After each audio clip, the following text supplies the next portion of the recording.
Morning everyone. আজকে 10th মে, শনিবার। আজকে আবার সকাল সকাল রেডি হয়ে আমি চলে এসেছি অফিসে। আর আজকে আমি প্ল্যান করে গেছিলাম আগামীকাল মানে 11th মে, যেহেতু মাদার্স ডে, তাই অফিস থেকে বেরিয়ে আমি মায়ের জন্য কিছু একটা গিফট কিনবো। আসলে অ্যাক্সিস মলটা অফিসের একটু কাছে হওয়ার জন্য যখনই আমার একটু দরকার হয় আমি টুক করে ওখানেই চলে যাই।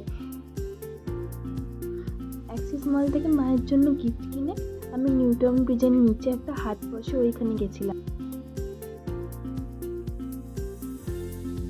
এখানে অনেক রকমের আর্টিফিশিয়াল ফ্লাওয়ারের দোকান ছিল, আর এত সুন্দর দেখতে লাগছিল, এগুলো কি বলবো। এখান থেকে আমি কয়েকটা পছন্দ করে কিনেওছি আমার ফ্ল্যাটের জন্য।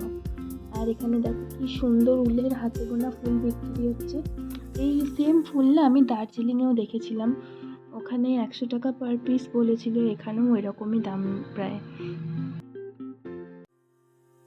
আর এই যে এই ফুলগুলো আমি কিনেছি আজকে। এখানে হয়তো কালারটা অত ভালো বোঝা যাচ্ছে না, রাতে একটু ছাদে গেছিলাম হাওয়া খেতে। আজকে এই পর্যন্তই। Tata, good night.